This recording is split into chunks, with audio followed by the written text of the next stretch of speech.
वजीर आजम नवाज शरीफ साहब ने कहा है कि नेशनल एक्शन प्लान पर अमल दरामद हो रहा है, लेकिन कुछ हिस्सों पर काम की रफ्तार सुस्त है। और उन्होंने ये भी कहा कि फौज, इदारे और हुकूमत मुत्तहिद हैं। जबकि कायम अली शाह साहब ने कहा है कि कराची में रेंजर्स को करप्शन के खिलाफ और अरकान पार्लियामेंट ने MQM के अरकान पार्लियामेंट ने अल्ताफ हुसैन साहब की तकरीर, तस्वीर और दीगर सरगर्मियों पर पाबंदी के खिलाफ आज एहतजाज भी किया। इस समेत दीगर अहम खबरें हैं जिनको प्रोग्राम में डिस्कस करेंगे। डिस्कशन का आगाज करेंगे। अस्सलाम वालेकुम डॉक्टर साहब, कैसे हैं आप? अल्लाह का शुक्र। वालेकुम जी। डॉक्टर साहब, बाकी खबरों पर भी आते हैं, लेकिन वज़ीर आज़म नवाज शरीफ साहब ने कहा है कि अमल दरामद हो रहा है नेशनल एक्शन प्लान पर, और जिन हिस्सों पर नहीं हो रहा, रफ्तार सुस्त है, उसको मुशावरत से तेज किया जाएगा। अच्छा जी, नवाज शरीफ साहब जो हैं उन्होंने वापस आना था गालिबन आज जी, और अब नवाज शरीफ साहब 1.5 दिन मजीद उनका क्याम बढ़ गया है लंदन जी। और लंदन रहेंगे। ये देखें, ये मुमकिन नहीं है, ये मुमकिन है नहीं कि मियां साहब कहीं भी जाएं, दाएं बाएं, लंदन ना रुकें। और ये बड़ी अजीब सी वैसे बात है। मतलब है कि जैसे अशरफ गनी जो है रोज, ये पिछली जो क्यादत थी पीपल्स पार्टी के हुक्मरान, उनका भी था कि दुबई। मतलब बात यह है कि मियां साहब लंदन जी। मतलब लंदन में वो अजीब सा एक लगता है ना कि यहाँ पे क्यों रुके हुए हैं, मतलब क्यों आए हुए हैं यहाँ पे, वजीर आजम के मुल्क क्यों आए हुए हैं। बता देते जी यहाँ पर इसलिए आए हुए हैं कि उनका बिजनेस है जी, उनके बच्चे रहते हैं। अच्छा जी, तो ये अच्छा नहीं है। यानी अशरफ गनी रोज जाके कतर में 2 दिन रुकना शुरू हो जाए। कतर में ऐसे ही रुके हों, क्यों रुके हुए हैं जी कतर में? वो कतर वाले भी परेशान किया जी, क्यों रुके हुए हैं कि एक मुल्क का वजीर आजम रुका हुआ है।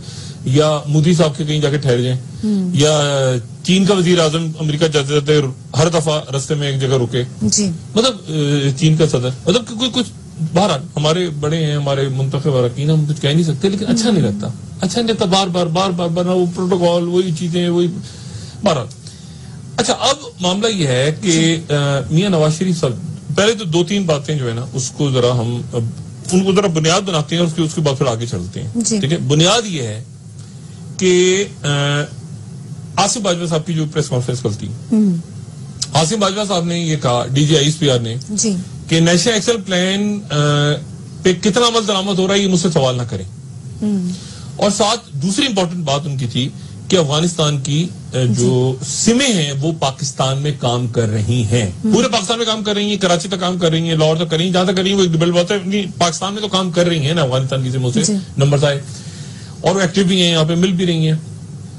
PTA वाले जो हैं उन्होंने भी कुछ इसी किस्म की बात की, लेकिन वो ये था कि कितनी जगह तक हैं, हम ब्लॉक कर रहे हैं वगैरह वगैरह। लेकिन उसके बाद शाम को ये फिर खबरें चली, जो हमारी हुकूमत है उनकी तरफ से खबरें चलाई गई कि नहीं, ऐसा नहीं हो रहा जी। पाकिस्तान में सिमें नहीं चल रही, ये खबरें चलवाई गई बाकायदा। तो उसके बाद आज मियां साहब ने जो बात की है, मियां नवाज शरीफ साहब ने, वजीर आजम साहब ने, उन्होंने कहा है कि 2-3 बातें उनकी इंपॉर्टेंट। एक तो उन्होंने कहा कि पठानकोट के वाकयात पे जो शवाहिद दिए गए हैं भारत की तरफ से, उनके ऊपर हम संजीदगी से गौर करेंगे और जो भी एक्शन होगा हम लेंगे जी। तो 4 सदा के वाक़े पे क्या होगा? 4 सदा का जो वाक़या है उसके बारे में जो शवाहिद है उस पे मियां साहब ने कहा कोई खास बात नहीं की। अच्छा, उसके ऊपर यहाँ वो मामला शायद उन्होंने अशरफ गनी से उठाया होगा, लेकिन पठानकोट का वाक़या भी उनके बारे ज़हन में। अब मसला ये है कि जो नेशनल एक्शन प्लान है ना, जिसकी बात मियां साहब कर रहे हैं, जिसकी बात सियासतदान अब कर रहे हैं, एक्शन प्लान पे तो फिलहाल जो है उस पे तो जरा उसको तो रख दें साइड पे, क्योंकि उस पे अमल दरामद नहीं हो रहा। आसिफ बाजवा साहब ने भी मान लिया, उन्होंने ये कहा कि मुझसे ना पूछें, सिविलियन हुकूमत से पूछें। सिविलियन हुकूमत कह रही है कि आप बाकी अमल दरामद हो रहा है, ठीक है। मियां नवाज शरीफ साहब ने ये भी कहा कि कुछ चीजों पे अमल दरामद आहिस्ता है, लेकिन हम तेज करेंगे। यानी बुनियादी बात ये कि अमल दरामद नहीं हो रहा। बुनियादी बात, मुझे बेचैनी से इंतजार है चौधरी निसार साहब के जलवा अफरोज होने का। 1 दिन, 2 दिन, 4 दिन, 5 दिन, हफ्ता, 10 दिन, उनकी तबीयत अल्लाह ताला उनको सेहत दे, लेकिन वो सामने तो आएंगे, और सामने जब भी आएंगे तो वो बयान करेंगे कि क्या मामला है नेशनल एक्शन प्लान का। क्योंकि एक अदारा जो है बनना था नेक्टा नाम का जी। नेक्टा के लिए गालिबन 24 अरब रुपए चाहिए थे, जितने भी चाहिए थे। नेक्ट इस वक्त जो है ना वो धड़ेबंदी तो है वफाकी वज़रा की, मगर खौफनाक किस्म की धड़ेबंदी। इस किस्म की धड़ेबंदी है कि जैसे ख्वाजा आसिफ साहब ने खुद कहा कि मैं बात नहीं, कई साल से मेरी बात नहीं हुई चौधरी साहब। तो ख्वाजा आसिफ साहब जो है वो कुर्बत रखते हैं इसहाक डार साहब से, और इसहाक डार साहब जो हैं वो एक तरह से डिफेक्टो या डिप्टी प्राइम मिनिस्टर कह लें या जो भी कह लें। जैसे मैंने कल भी कहा था कि कोई ऐसी जगह नहीं जहां वो साथ ना हो, हर जगह वो साथ हैं, हर जगह वो साथ हैं और एक अच्छी शख्सियत रखते शख्स को ये थोड़ा सा ख्याल करना चाहिए, थोड़ा सा ख्याल खुद करना चाहिए इसहाक डार साहब को कि उनकी एक रिश्तेदारी भी है वजीर आजम से। तो ये ना हो कि वजीर आजम मतलब ये तासुर मतलब एक वजीर खजाना है तो वजीर खजाना रहे, वो ये ना हो कि बिल्कुल एक साथ ही मतलब एक उनके पल्लू से चिपक के पीछे मुनासिब नहीं लगता, अच्छा नहीं लगता। बाकी भी वजीर हैं लेकिन बाकी वज़रा तो इस तरह साथ में नहीं, तो क्या वो रिश्ते का फायदा उठाने में अच्छा नहीं है, ये उनकी अपनी साख के लिए अच्छा नहीं है इसहाक डार साहब की। और खारजा में भी वो हैं, सेक्रेटरीज भी वो लगा रहे हैं। बुनियादी बात यह है कि पीपल्स पार्टी की जो क्यादत है, पीपल्स पार्टी की क्यादत इसहाक डार साहब मतलब एक पेज है। पहली बात तो ये ध्यान में रख लें कि मुकम्मल एक पेज है, किसी किस्म का इख्तलाफ नहीं है। मियां नवाज शरीफ साहब और पीपल्स पार्टी की क्यादत में इख्तलाफ नहीं, इख्तलाफ अगर है जो चौधरी निसार साहब के ऊपर है। आपने कभी नहीं सुना होगा कि इसहाक डार साहब के ऊपर पीपल्स पार्टी की कोई तनकीद आई हो। मतलब इस मुल्क की मईशत जो है वो कराची के खुले हुए गटरों के अंदर चली जाए,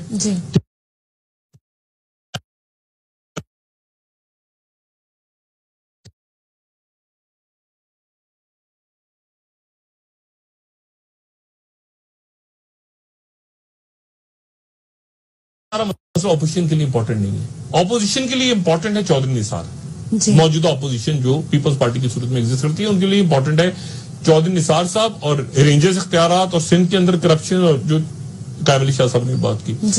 अब एक इंटरेस्टिंग बात से पहले कि मैं दोबारा नेशनल एक्शन प्लान पे आऊं, पीपल्स पार्टी की क्यादत अमेरिका में है इस वक्त और वहां पर एक तो नाश्ता हो रहा है ओबामा साहब का, वो एक लंगर सा होता है, अमेरिकी सदर एक लंगर उनका जैसे दाता साहब के लंगर होता है ना, हमारे यहाँ लंगर होते हैं, तो उसमें हजारों लोग आते हैं सारे, तो वो उस तरह का नाश्ता होता है अमेरिकन सदर को, उसमें बेशुमार दुनिया से लोग होते हैं, उसमें पीपल्स पार्टी की आदत है। लेकिन इंटरेस्टिंग बात ये है, मुझे नहीं पता कि कहां तक ये बात मेटीरियलाइज होती है नहीं होती है। अभी मेरी किसी से बात हो रही थी थोड़ी देर पहले वाशिंगटन में, तो उन्होंने मुझे बताया कि वहां पे United states institute of peace है, एक बड़ा थिंक टैंक है जो कि स्टेट डिपार्टमेंट से, और वहां पे बहुत जबरदस्त किस्म के डिस्कशंस भी होते हैं और मोबाइल से होते हैं और बहस होती है और बाहर से आयु शख्सियात ना खिताब भी करती हैं। तो वहाँ पीपल्स पार्टी की क्यादत गालिबन कोशिश कर रही है, अभी तक कोई 80% फाइनल हुआ है। शहरी रहमान साहबा भी वहां जाएंगी, बिलावल भी वहां जाएंगे।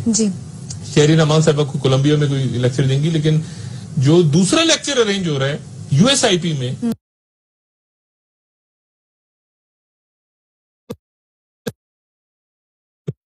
कि सिंध हुकूमत ने नोटिफिकेशन जारी नहीं किया, यानी हफ्ता रह गया उन 60 दिन के इख्तियारात को जितने भी थे, लेकिन अभी तक और ना ही वो एपेक्स कमेटियां, जो एपेक्स कमेटी का कोई इजलास हुआ था जिसमें कहा था 10 अदालतें बनेंगी, ना वो हुआ है, ना JITs तश्कील दी गई हैं जो गिरफ्तार मुल्जिमान है। और तो एक तरह से ये पूरा का पूरा जो है ना अपनी जगह पे हॉल्ट हो गया है, पूरा का पूरा operation national action plan, operation तो नहीं, जो नेशनल एक्शन प्लान जिसको मैं मेरा ख्याल ये है कि जिसको मैं हमेशा कहता रहा हूं कि वो शायद रियासत के लिए इस वक्त ज्यादा अहम है आइन से।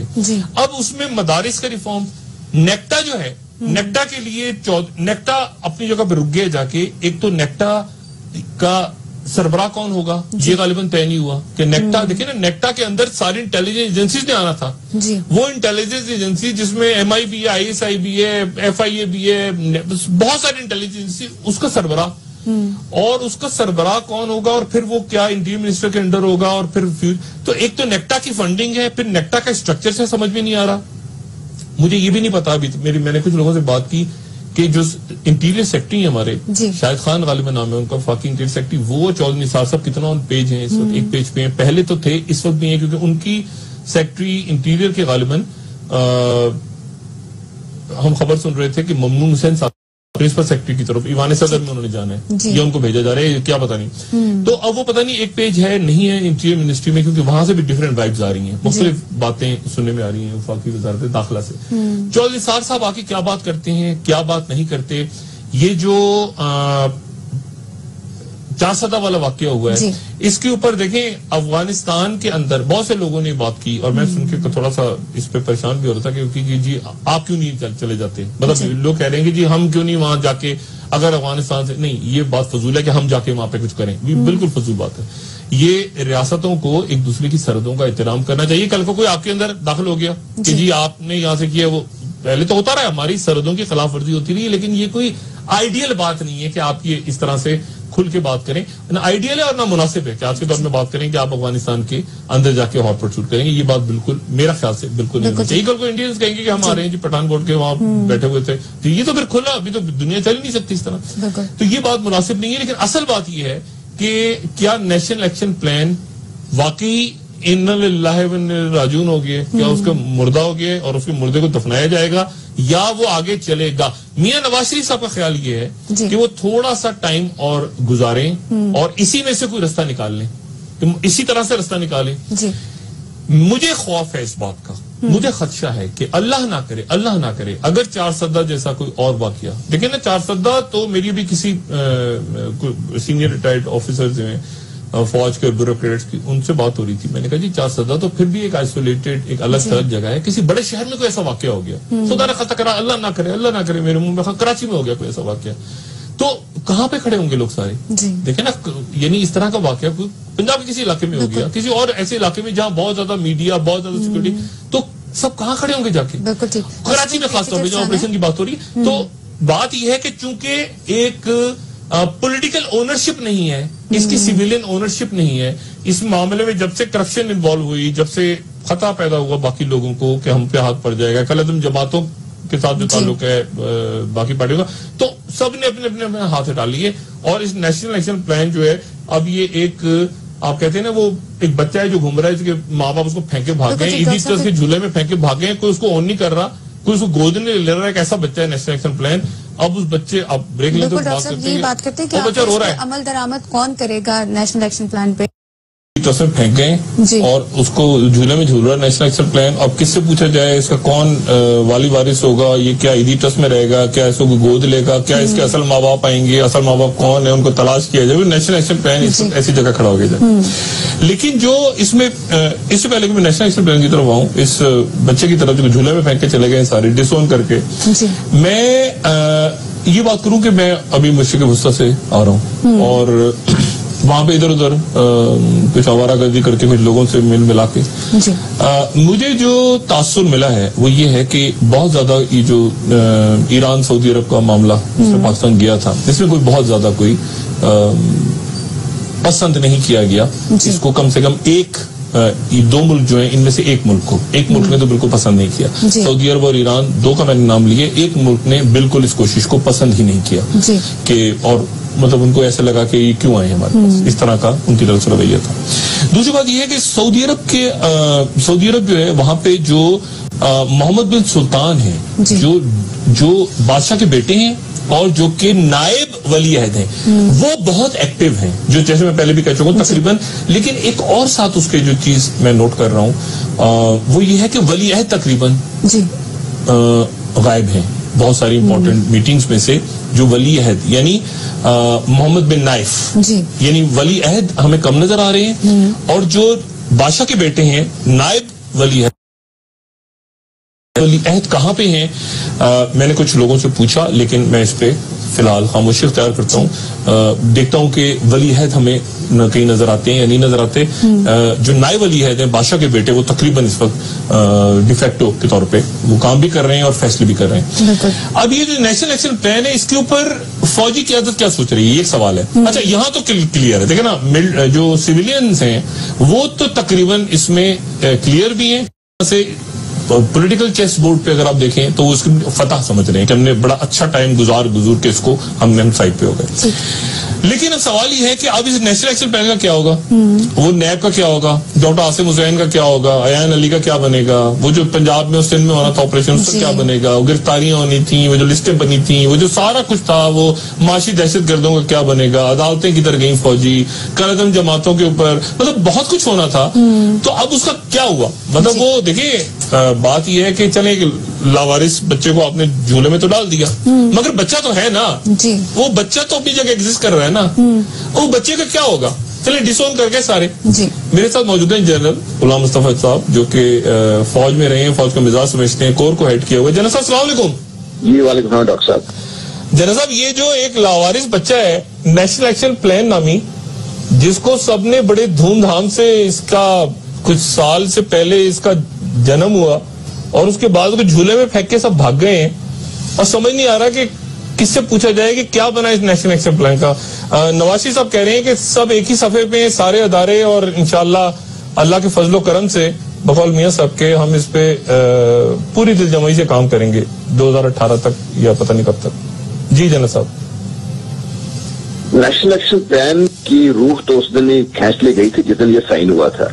अगर आपको याद हो, जैसे ही साइन करके बाहर निकले थे तो हमारे दो बड़े अहम सियासी रहनुमाओं ने अपना डिसेंट इजहार कर दिया था। अच्छा, उसके बाद से जो डेवलपमेंट्स हुई आज, कौन कौन थे? एक तो मौलाना फजल रहमान थे और शायद जमात इस्लामी के अमीर थे। अच्छा ठीक है। फौजी पे तो रजा रहमानी साहब भी रोए थे। नहीं, रजा रब्बानी पे तो उसपे तो खैर बहुत सारा ड्रामा हुआ था। अच्छा। मैं ये बात करूं कि क्योंकि जो बेसिक जो इसके स्ट्रक्चर था ना, उस पर ही डाउट खड़ा कर दिया गया था इसको, क्योंकि बहुत बड़ा जो इसका कॉर्नर स्टोन था इसका, हम जो रिलीजियस डिफरेंसेस हैं या सेक्टेरियनिज्म है या मुनाफरत से फैले जाए इसको हम कंट्रोल करेंगे। ठीक है। तो उसके लिए जो भी इसमें शक्लें शामिल की गई थी उस पर उन्होंने इतराज खड़ा कर दिया था, जिससे नेशनल एक्शन प्लान के बारे में डाउट्स उसी दिन खड़े हो गए थे। ठीक है। दूसरी चीज जो बड़ी खुल के सामने आई है, एक बड़े बहुत मेजॉरिटी के लोगों का ये ख्याल ये है कि भाई फौज ने तो अपने काम में शुरू हो गए, लग के भट गए इसमें, जुट गए इसमें। ठीक है। तो जो कामयाबी है वो पूरी सिविल हुकूमत और सारे मिलकर इसका क्रेडिट ले लेते हैं कि हमने शुरू कराया था काम ये। ठीक है। और जो ही कहीं खुदा खास्ता को नाकामी होती है तो वो फौज सामने खड़ी नजर आती है, जनरल तो पहुंच जाते हैं, बाकी लोग पीछे हट जाते हैं, तो नाकामी का सेहरा फौज के सर पर पड़ता है। अच्छा। हुकूमत ने अवाम को ये समझाने की कोशिश नहीं की कि नेशनल एक्शन प्लान में टोटल एक्शन जो है, यहाँ तो क्लियर हो गई ना बात, ये तो मैंने भी की। तो फिर इसका मतलब ये है कि जो पॉलिटिक्स है, रियल पॉलिटिक्स जी, उसमें तो फिर पॉलिटिकल जमातों की जो क्यादत है वो जीत गए ना एक तरह से। देखिए, अगर ये तो जीत है, अगर ये उनकी जीत है तो ये पाकिस्तान की एक किस्म की हार है। आपने नेशनल एक्शन प्लान में टेररिज्म से लड़ना था। इस वक्त जो फौज लड़ रही है वो टेररिस्ट से लड़ रही है, टेररिज्म से लड़ाई नहीं हो रही डॉक्टर साहब। टेररिज्म से लड़ना हुकूमत में है, सियासी जमातों ने लड़ना है। सियासी जमातों ने एका कर लिया हुआ है कि वो जो भी हिकमत अमली जो उन्होंने इख्तियार की है कि हम टेररिज्म के खिलाफ बयान देंगे, लड़ाई नहीं लड़ेंगे। टेररिस्ट को मारते रहे, फुट सोल्जर्स को मारते रहे आप। नेशनल एक्शन प्लान आपको हरकत में नजर आता है। अगर इसकी क़यादत सामने होती, इसके ऊपर काम हो रहा होता, ना ही आपके पास नेक्टा फाल है, उसके पास फंड नहीं है आपके पास। वो तो डार साहब नहीं दे रहे ना, जो डार साहब देखिए ना, इसाक डार साहब, चौधरी साहब कह रहे हैं कि डार साहब नहीं दे रहे, डार साहब नहीं दे रहे। भाई मेरा जनरल सवाल ये है कि अब नेशनल एक्शन प्लान आपने कहा उसी दिन इसकी रूह खींच ली गई थी। मैं ये कह रहा हूँ कि शायद अभी वो बच्चे को थोड़ा सा बड़ा हो गया बच्चा, तो अब फेंका, आप कह रहे हैं कि वो पैदा होता ही उसकी वफात हो गई थी। तो आप मुझे बताइए, जब से इसका ऐलान हुआ है नेशनल एक्शन प्लान का, कौन सी ऐसी शिक है जिसके ऊपर अमल दरामद हुआ है कि हमने तो कोहेसिव नेशनल कमांड स्ट्रक्चर ऐसा है? आप जो आपने सवाल खड़ा किया था, किससे पूछे? अभी आप किससे पूछेंगे? आप नहीं तो किससे? वज़ीर आज़म साहब अगर इसकी सरबराही कर रहे हैं तो वो अपने वज़ीर खजाना को मजबूर नहीं कर सकते कि नेक्टा के लिए फंड रिलीज करें। आप जनरल साहब तो किससे पूछें, मुझे बताएं ना, मैं किससे पूछूं जाके कि क्या नेशनल एक्शन प्लान का मतलब? मैं भी तो आपसे यही सवाल कर रहा हूँ ना, अगर इसकी ओनरशिप हमारी हुकूमत ने ली होती, हुकूमत सामने खड़ी होती। जनरल साहब ऐसे ही बात को अजीज थी नहीं, मैं सिविलियन आपसे पूछ रहा हूँ, आप रिटायर्ड फौजी मुझसे पूछ रहे हैं, ये तो हम एक दूसरे से पूछ रहे हैं कि यही तो एक सवाल है जो शायद पूरी कौम इस वक्त पूछ, किसके गिरबान पे हाथ डाले, ये खून किसके हाथों पे है? तो ये सवाल का जवाब देने के लिए कोई तैयार इसलिए नहीं है कि हमने नेशनल एक्शन प्लान पे सिंसियरली अमल किया ही नहीं है, बल्कि उसके उलट यहाँ तक बात हो रही है अफवाज पाकिस्तान को या फौजियों को या फौज को, आप मुझे तो छोड़ देना जी, उसको इस कोने पे लगा दिया जाए कि कल को खुदा ना खास्ता फौज इस हालत में आ जाए जिस तरीके से हमारी पुलिस की हमने बुरा हाल किया है, या हमारी जो एडमिनिस्ट्रेशन है ब्यूरोक्रेसी उसका बुरा हाल किया हम। आप कहाँ पे हम अगर लड़ाई लड़नी है, टेररिज्म के खिलाफ लड़ना है हमने, तो यकसुई तो नजर आनी चाहिए ना साहब। मुझे जनरल साहब मुझे ये बताएं कि कितना हुकूमत या सिविलियंस और फौज एक पेज पे नेशनल एक्शन प्लान के हवाले से? कोई एक पेज पर नहीं है डॉक्टर साहब। आपने वो जनरल बाजवा की प्रेस कॉन्फ्रेंस नहीं सुनी जिनसे पूछा गया नेशनल एक्शन प्लान के बारे में, तो उन्होंने कहा ये उनसे पूछिए, पेज पे होती। अच्छा, ये अफगान सिमों के हवाले से भी तो कल एक और मैं आपसे वही आंसर करना चाह रहा था कि जनरल बाजवा ने ब्रीफिंग दी इमीडिएटली चारसदा के हादसे के बाद। उन्होंने कहा कि ये सिमें जो है अफगान सिमें इसमें इस्तेमाल हुई और जो थोड़ी ब्रीफिंग जो इन्फॉर्मेशन थी उन्होंने शेयर की। ठीक है। उसी दिन शाम को मीडिया पे ये चल पड़ा। मेरा जो था, बिल्कुल मेरा ख्याल जो था, मुझे एग्जैक्टली याद नहीं है कौन सा था चैनल, हो सकता है मैं गलत हूँ। उन्होंने कहा जी पाकिस्तान में अफगान सिमें इस्तेमाल हो ही नहीं सकती, तो हम खुद अपने ही उस स्पोक्स पर्सन को एक वाहिद इदारा है जो नेशनल टेररिज्म मिल के खिलाफ लड़ रहा है, उसको गलत साबित करने की कोशिश की। मकसद क्या है ये? जनरल साहब, आज इस वक्त तक जब आप कह रहे हैं कि इसकी रूह खींच ली गई थी और मैं कह रहा हूं कि एक बच्चा है जिसको कोई ओन नहीं कर रहा, उसके साथ ही मेरा अब भी इस बात पे कामिल यकीन है, मुझे इस बात पे कोई मुझ में जरा सा भी कोई शक नहीं है कि नेशनल एक्शन प्लान पर बार सूरत अमल दरामद होगा। मतलब हम एक कदम भी पीछे नहीं हट सकते, वरना रियासत लरज जाएगी पूरी की पूरी अगर जरा सा पीछे हटे तो। देखिए डॉक्टर साहब, आपने पिछले 2 प्रोग्राम में मुझसे पूछा था मेरे से ऑप्शन क्या है। आप एग्जैक्टली वही बात करें। मतलब ऑप्शन सिर्फ एक है, इस मुल्क के जितने इदारे हैं वो सब सर जोड़कर बैठे, अपनी जातियात से बाहर निकलें, दूसरे इदारों को नीचे दिखाना पीछा छोड़ दें। अफवाज पाकिस्तान का बेड़ा गर्क होगा तो ये पाकिस्तान का बेड़ा गर्क होगा। ऐसा तो नहीं हो रहा ना, ऐसा तो नहीं हो रहा और नहीं हुआ। देखे ना, अल्लाह करे ना हो ऐसा। अच्छा, अल्लाह करे ना हो ऐसा। डॉक्टर साहब, मैं जो देख रहा हूँ नहीं हो रहा। नहीं देखे ना, नैब और ये और रेंजर्स इख्तियारात और ये कहाँ हो रहा है? मतलब है कि वो तो सर जोड़ के फिर बैठेंगे। मतलब यहाँ तो वजीर डरते हैं आपस में सर जोड़ के बैठने से कि उसके वो कहते हैं इसकी जुएं मेरे सर में ना आ जाए, पता नहीं क्या मामला है। नहीं, मैं आपसे कह रहा हूँ कि छोड़ दें इस बातों के सर जोड़ के बैठेंगे और कोई सीरियस बात कर नहीं। इसके ऊपर मियां नवाज शरीफ वजीर आजम कह रहे हैं कि हम आगे बढ़ रहा है प्लान और आगे और बढ़ेगा इसी तरह। चौधरी निसार साहब नहीं है, इसहाकडार साहब हैं, वो भी खुश हैं, बाकी लोग भी खुश हैं। कैसे बढ़ाएगा? जमहूरियत तो रहनी चाहिए, टेक ओवर तो हल नहीं है मसाइल का। कैसे? What next? डॉक्टर साहब फिर आप बताइए ना कि आप मिलिट्री कमांडर और मैं आपसे कहूँ कि जनरल साहब वॉर गेमिंग करेंगे, इसको आगे कैसे लेके चले, नेशनल एक्शन प्लान को आगे कैसे धकेला जाए, क्या करेंगे आप? डॉक्टर साहब, एज सोल्जर मेरा बयान होगा, कोई जिम्मेदारी लेना नहीं चाहता तो मैं हाजिर हूँ, मैं जिम्मेदारी लूंगा। कोई ये मुल्क और कौम मेरे लिए बहुत कीमती है डॉक्टर साहब। मेरे बच्चों का, मेरे बच्चों के बच्चों का मुस्तकबिल इससे वाबस्ता है। मैं खुद जिम्मेदारी लेने, मैं हर वो स्टेप कदम उठाऊंगा जो मैं समझता हूँ कि इस मकसद में कामयाबी के लिए जरूरी है। अगर आप जनरल राहिल की जगह हो तो? देखिए, मैं अल्लाह वो बड़े आदमी हैं, इसको बहुत बड़ा प्रेशर लिया हुआ। आप वजीर आजम की जगह हो तो वो जाहिर नहीं, वो तो आप करेंगे, आपने कह दिया, लेकिन इसको प्रैक्टिकली बताए ना जनरल साहब, क्या करेंगे आप प्रैक्टिकली? नेशनल एक्शन प्लान को सामने रखकर नंबर 1 से शुरू करूंगा, शाम तक जो स्टेप्स हैं वो लिस्ट डाउन करूंगा और नंबर 1 स्टेप ये होगा कि कोहेसिव नेशनल कमांड स्ट्रक्चर बने, उसको रिसोर्सेज दिए जाए, उसको अथॉरिटी दी जाए। नहीं होगा, नहीं हो रहा जनरल साहब, नहीं होगा, ऐसे नहीं होगा। ये तो डॉक्टर साहब बदकिस्मती, फिर मेरे पास इसका हल और कोई नहीं है डॉक्टर साहब। नहीं तो यानी हल और कोई नहीं, हाथ पैर छोड़ के बैठ जाएं सारे, खुदाफिज कहते हैं, फिर डॉक्टर नहीं, मैं कह रहा हूँ इसके बाद, इसके अलावा फिर हल नहीं है आपके पास कोई। फिर हम बातें कर सकते हैं, फिर जब तक एक्शन नहीं होगा फिर जनरल राहिल को और हमारी जो आला अदलिया है, मैं समझता हूँ उसको भी अभी ये जिम्मेदारी बढ़ के लेनी पड़ेगी कि मिलकर वो इस मुल्क को, कौम को बचाने के लिए वो इक़दाम करें जो शायद हमारा आइन या जमहूरियत इजाजत ना दे, लेकिन पाकिस्तान को अगर आपने बचाना है तो सब इक़दाम आपको शायद करने पड़ेंगे। और इस दफा अदलिया क्या कर सकती है नेशनल एक्शन प्लान पे? अदलिया तो कुछ भी नहीं कर, अदलिया के पास तो देखिए, अदलिया इस वक्त अदलिया हुकूमत से ये तो पूछ सकती है ना कि आइन पे अमल क्यों नहीं हो रहा। आइन में सिर्फ आर्टिकल 6 नहीं है डॉक्टर साहब, आइन एक बहुत बड़ी डॉक्यूमेंट जो इस रियासत की हिफाजत इसको चलाने के लिए बना हुआ है। हम क्यों वो काम नहीं कर रहे जिसका हमने अहद किया इस कौम के साथ? वो अहद इस कौम की हिफाजत करना है, इस मुल्क की हिफाजत करना है, क्यों नहीं किया हम लोगों ने?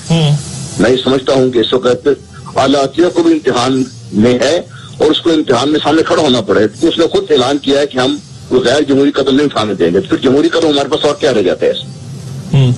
नहीं, आप इसमें लेकिन नहीं, जैसा मुझे आप ये बताएं, देखें जैसे सिंध रेंजर्स का मसला था, अब देखें ना, इख्तियारात का मसला था, तो कितना उस वक्त हंगामा हुआ, और इख्तियारात, अब इख्तियारात दोबारा वो डेट आ रही है, फिर हफ्ता 10 दिन रह गया, और इस दौरान जो है वो मौलाना चांडियो साहब, वजीर आजम साहब, चौधरी निसार साहब, वजीर आला सिंध, बाकी मतलब ये तनाज़े ही चलता रहा। लेकिन जो ग्राउंड पे जैसे होना ना, बहुत मजीद गिरफ्तारियां होती, कोई GITs बन जाती, कोई अदालतें लग जाती, कोई मतलब, तो वो तो ग्राउंड पे तो कुछ भी नहीं हुआ है सच अगर देखा जाए तो डॉक्टर साहब यही तो मकसद था, जिस मकसद के तहत रेंजर्स के इख्तियारात का जो सारा मसला खड़ा किया गया, इसलिए किया गया था कि इस ऑपरेशन इससे आगे ना बढ़े, यहीं पे स्लो डाउन हो जाए और यहीं पे साहब जो मकसद था वो तो उसमें जवाब कामयाब हो गए ना। अभी पिछले जितना भी अर्सा गुजरा कोई काम नहीं हुआ। अगर आप कम में स्ट्रीट क्रिमिनल्स को पकड़ते रहेंगे, रेंजर्स का ये काम तो नहीं है। रेंजर्स का काम तो ये था कि जो टेररिज्म में इन्वॉल्व वो लोग हैं, जो इसको फाइनेंस कर रहे हैं, जो इसको सपोर्ट कर रहे हैं, जो इसको ऑर्गेनाइजेशन और मटीरियल सपोर्ट दे रहे हैं, उनको पकड़ा जाए। उनको आप पकड़ने की इजाजत नहीं दे रहे, उनके लिए आपको सियासी मसलतें आड़े आ रही हैं, तो फिर आप कहाँ जाएंगे इससे? अच्छा नहीं जनरल साहब, कोई हम कंक्लूजन पे नहीं पहुंच पा रहे, हल क्या है? डॉक्टर साहब हल जो मैंने पहले बता दिया, हल तो सिर्फ है जो जमहूरी इदारों को आइन के तहत तो हल वो है जो मैंने आपसे अर्ज कर दी। नहीं संभाल सकते तो आप घर जाइए, नया सेटअप लेके आए, जो काम को चलाए इसको। अच्छा, और अदलिया नहीं आगे आती तो फिर आपके पास जनरल राहील को ही वो कदम उठाना पड़ेगा। और मैं ये समझता हूं कि जो हालात जिस तरफ जा रहे हैं, ना चाहते हुए भी ये आखिरी तरीन रिजॉर्ट होगा, शायद जनरल राहील को ये कड़वा कूट लेना पड़े। नहीं यानी जनरल राहील को टेक ओवर करना पड़े, सीधा सवाल। जी जनरल साहब ऐसा तो वो गालिबा नहीं करेंगे और करना भी नहीं चाहिए उन्हें। तो फिर डॉक्टर साहब ये वार एंड टेरर पे कहीं नहीं जा रही। फिर ये खुदा ना खास्ता बाउंस बैक ना कर जाए अगर इसमें हम नाकाम होते हैं। जनरल राहील ने बहुत बड़े अज़्म का इजहार किया है। वो अज़्म हम सबको, हम समझते हैं कि वो जो करना चाहते हैं वो उसी तरफ ले जाना चाहते हैं पूरी कौम को। आम मैं और आप और कौम तैयार है उसके साथ चलने के लिए। जनरल साहब मेरी बात सुने, सारे देखिए ना, सारी पॉलिटिकल फोर्सेज एक तरफ है ना इस वक्त। यानी माजी में अगर कभी टेक ओवर, चले टेक ओवर हम डिस्कस करते हैं, माजी में कभी टेक ओवर अगर हुआ है तो एक ना एक बड़ी जो कुव्वत थी उसने टेक ओवर को सपोर्ट किया है। मुशर्रफ साहब के टेक ओवर को पीपल्स पार्टी ने सपोर्ट किया खामोशी से। जियाउल हक साहब का टेक ओवर हुआ तो उसको PNA ने सपोर्ट किया। तो किसी ना कोई पॉलिटिकल फोर्सेस तो सपोर्ट करती है। तो इस अगर मैं ये आपसे कहने की जरूरत करूं कि आज अगर मतलब ये नहीं चाहता मैं कि स्टेप लिया जाए, लेकिन अगर मजबूरी के तहत ये लेना पड़ता है तो मैं आपको ये बता दूं कि जनरल राहील अगर स्टेप लेते हैं तो पूरी अवाम 20 को जनरल राहील के पीछे खड़ी होगी। और हमारे सियासतदान जिन्होंने एका किया हुआ है सारे प्लेटफॉर्म पे, सारी जमातें एक तरफ अकेली रह जाएंगी। हमारी सियासत रिडंडेंट हो जाएगी। डॉक्टर साहब नहीं, पैमाना क्या है कि सब खड़े होंगे लोग। बलदियाती इलेक्शन अभी जीते, कौमी असेंबली में सूबाई से देखे ना स्वीप किया बलदियाती इलेक्शन पार्टियों ने। बलदियाती इलेक्शन में मुझे अब हुकूमत देने आज 3 दिन के बाद मुझसे इलेक्शन करवा लें। डॉक्टर साहब ये कौन सा बहुत बड़ी साइंस है डॉक्टर साहब? ये हमारे लोग सियासी जमातें इलेक्शन लड़ने और जीतने में तो माहिर हैं इसमें। जैसा कभी वैसे आपने जाहिर है कि तारीख बहुत पड़ी हुई है, कभी मार्शल मसाइल का हल हुआ है आज तक? मैं इसलिए तो बार बार कह रहा हूँ कि मार्शल मसाइल का हल बारहा मैं इसी इज़हार कर रहा हूँ कि ये हमारी जो सियासी, मेरी दरख्वास्त है हाथ जोड़कर ये समझें, ये सियासत को बचाने का वक्त नहीं है। सियासत तभी बचेगी जब हम वार टेरर में हम पूरी तरह कामयाब होंगे। और सियासतदान ये भी, लेकिन आप मान रहे हैं कि ये 7 इकट्ठे नहीं होंगे नेशनल एक्शन प्लान पे, और नेशनल एक्शन प्लान पे 7 नहीं इकट्ठे होते तो फिर आपका कहना ये कि अदालत आगे बढ़े, और अदालत नहीं आगे बढ़ती तो जनरल राहील को आगे बढ़ना चाहिए। लेकिन साथ मेरा ये ख्याल है कि कभी भी टेक ओवर से मसला हल नहीं हुआ आज तक। बिल्कुल सही आपने कहा, मैं भी टेक ओवर की बात नहीं करता। मैं पहले यही अर्ज करता हूँ कि फिर ये अर्ज करता हूँ बार बार कि हमारी सियासी कुव्वतों को जिन्हें हमने वोट दिया है, या जिनको वोट काउंट करके सियासत इस वक्त पहुंचे हुए हैं, उनको अपनी जिम्मेदारी समझनी चाहिए। सियासत नहीं डॉक्टर साहब, पाकिस्तान को बचाने के लिए कदम करने चाहिए। जनरल साहब आपका बहुत शुक्रिया, इंशाल्लाह आपसे बात होती रहेगी। Thank you very much. अब जो बात कर रहे हैं जनरल गुलाम मुस्तफा साहब, कोर कमांडर भी रहे हैं और बड़े अहम जगहों पे रहे, वो ये कह रहे हैं कि उसी दिन नेशनल एक्शन प्लान उनकी नजर में दम तोड़ गया था जिस दिन दो जमातों ने मुखालफत की थी। मेरा ख्याल है कि शायद मैं थोड़ा सा इख्तलाफ करूं इसलिए क्योंकि किसी न किसी नुक्ते पे तो इख्तलाफ जरूर हुआ होगा जी। और शुरू में बिल्कुल ऐसा तासुर गया था कि शायद ये मजहबी जमातों के खिलाफ हो रहा है और बाकी जमातों में कोई लोग ही नहीं है, तो जब उनके खिलाफ शुरू हुआ तो फिर वो मजहबी जमातें खामोश हो गई, फिर दूसरी जमातों को तकलीफ होनी शुरू हुई। तो सेकुलर मजहबी या कलदम या ब्यूरोक्रेट्स या जो भी ये रिटायर्ड जनरल्स, ये तो अक्रॉस द बोर्ड इस नेशनल एक्शन प्लान ने आगे जाना था और आगे जाएगा। मैं देखें, मैं आज भी यानी लोग जो मर्जी नेशनल एक्शन प्लान ये हो गया वो हो गया, मैं जो थोड़ा सा बीच में प्रोग्राम के मुस्कुराया हूं ना, वो बड़ा तकलीफ में मैं मुस्कुराया हूं क्योंकि ये मुझे अच्छी तरह पता है कि किसी तरह से भी मेरे मुल्क के लिए या रियासत के लिए अच्छा नहीं है कि नेशनल एक्शन प्लान जरा सा भी पीछे हटे, ये तासुर भी जाए कि ये खराब हो गया। तो ये बच्चा अपनी जगह मौजूद है, इस बच्चे को डिसोन कर दिया है फिलहाल सबने, लेकिन ये जो बच्चा है ये बड़ा होकर बहुत अच्छा आदमी बनेगा।